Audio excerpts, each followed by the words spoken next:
guys, welcome to Better Bachelor. This is Joker with a face for radio and a voice for print. Today I'm going to talk about the love of a dog. I've had a cat and I've had dogs, and I've always found that while cats are very independent and they're good for when you travel, because you can leave a large bowl of food and a large bowl of water and a clean cat litter box or two, and you can go on vacation for a couple weeks and a cat is fine. Were you to do the same with a dog, the dog would eat all the food, probably drink half of the water, make a mess all over the place, end up eating the cat litter, maybe eating the cat, who knows. So I always thought, a cat would be the right companion for me. But after having a dog now, I know that dogs are for me. If you guys have watched my videos, you'll notice maybe 3 or 4 videos ago I mentioned my dog ate something that didn't agree with him. I come to find out he had found a sock, and he's 6, and this is something he hasn't done since he was a puppy. But he ate the sock, and it was just a big enough. I don't know if it was rolled up or it got a knot in it or something, but it stuck in the entry point to his intestines from his stomach, and it made a blockage. So I had to take him in for surgery, and they ended up having to do surgery twice and flush his stomach, and it was a mess. I'll show you a picture of my dog here. This is my buddy Walker. I took this when he was about 4 years old. We had been out playing in the park, and as you can see, he's a very happy boy. And this is him after his surgery. He was in there for 5 days, so they operated, and he was being sick, and they were not sure he was going to make it, which really caused me a lot of sleepless nights. You never realize how much something or someone means to you until it may be that time to lose him. But I got lucky, and he was okay. $2,200 worth of surgeries. I mean, talk about a punch. But when the doctors, when he's talking to me and he says, "Hey, the operation's going to be $800. Should we go ahead with it?" You have to say yes. I mean, whether by hook or crook, I'd probably steal something from my neighbors if I needed to pay for it. So I said, yeah, go ahead. And they weren't able to get it the first time, so they had to do another operation, and they had to go in with the scope and take looks with pictures. And it ended up being an expensive mess. But he's okay, which is what matters. But this is a picture of the family dog, Jack. He's about a year old, and he and Walker play all the time whenever he's visiting with family.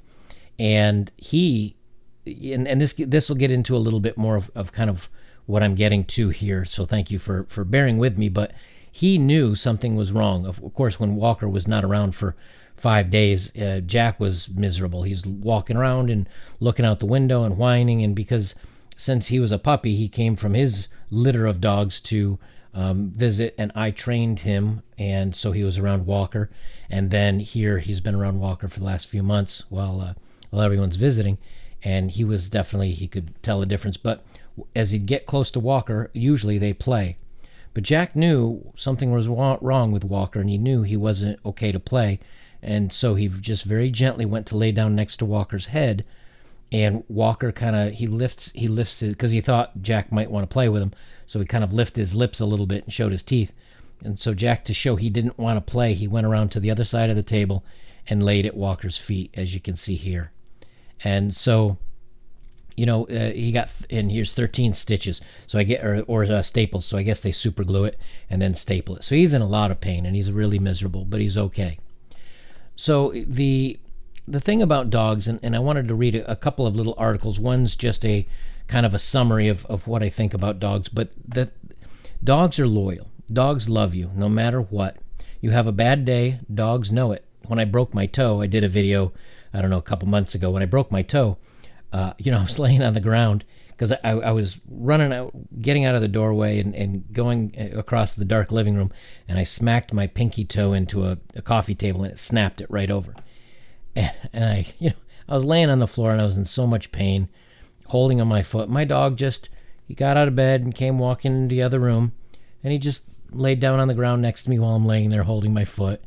And they just have an amazing sense of loyalty and love.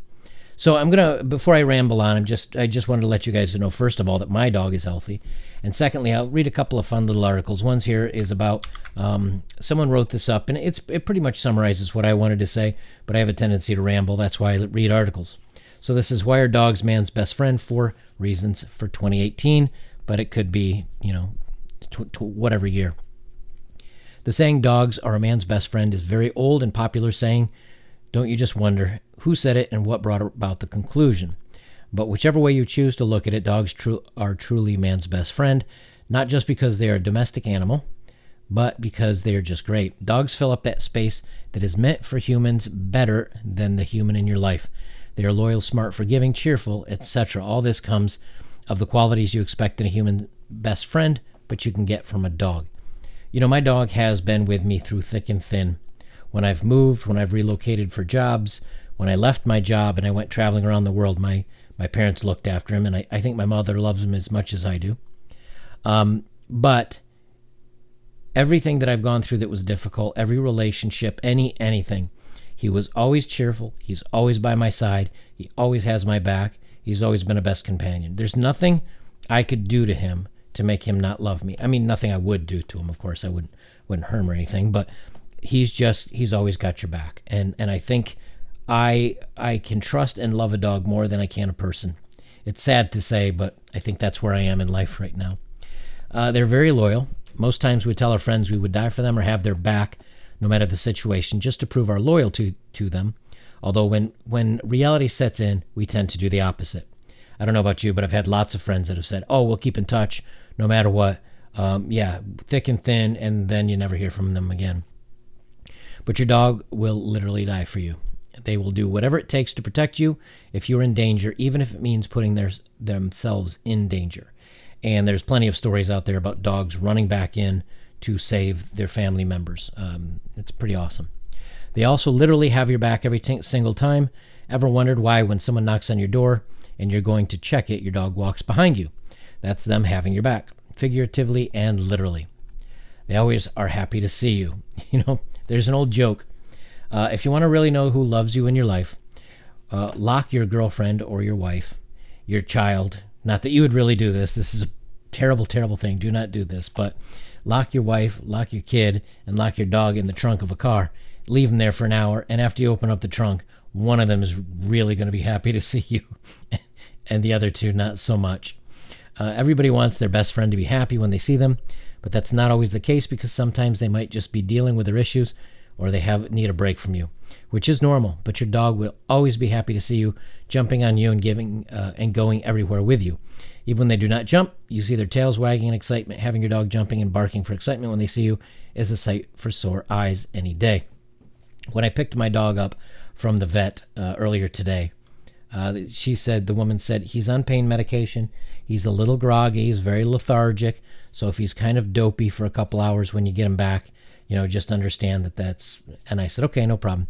And as she brought him out on the leash, I had just finished paying the vet's bill. And all of a sudden I feel this plastic jam into the back of my leg. And there he was. He had run into me and he tried to lick, I guess, my leg because I was wearing shorts. And he tried to lick my leg and the cone stopped him. And his tail was wagging and he was kind of swaying a little bit and kind of being dopey. But he was there. He knew it was me and he was so excited to see me. And all the way home, he was super excited and just covering me with kisses and being so happy. And then I got him home and pet him for a little bit. And then he was out cold because he was home and relaxing. So, even though I know he's in a tremendous amount of pain and he's definitely not himself, there's still these little bursts of, joy. And there was a doctor that I don't know what his specialty was, whether it was a vet or what. But when somebody asked him, hey, when dogs are dreaming and whatnot, what are they dreaming about? And he said, well, usually running and playing. And if you take them to the dog park, they may be dreaming about other dogs or chasing squirrels. He said, but usually they're dreaming about their owners because their owners are such a big part of your life. You're the pack leader. You're their best friend. You're their I don't know, parental figure, whatever you'd call it. But you're everything to a dog. And I think that's what makes me feel so close to mine. They're smart. Dogs are smart creatures, although some breeds are much smarter than others. According to research, dogs can learn up to 400 words. Although they cannot speak the words, they obviously, I don't know who's writing this. Did you know a dog cannot speak the words? They understand and express themselves using multiple facial expressions. That thing your dog does that you think is cute and probably do accidentally, they do it on purpose, and they are forgiving. The reason human best friend relationships are complicated is that they are not forgiving to hold grudges, but your dog has a short-term memory when it comes to remembering the times that you hurt him. You can tug on their tail, their ears, all you want. After a while, they forget and all is right between you, leaving them with a simple answer as to why dogs are best pets. There's a great story here, and it's about Hachiko. This was made into a movie, and this is where I first, I forget the actor's name, but it's where I first heard about Hachiko. And so I thought I'd end this with a quick little read about Hachiko and about the loyalty and the love of a dog. Hachiko was a Japanese Akita dog, remembered for his remarkable loyalty to his owner. I'm gonna try to do my best with his name, but I do not speak Japanese. Hidesaburo Ueno, for whom he continued to wait for over 9 years following Ueno's death.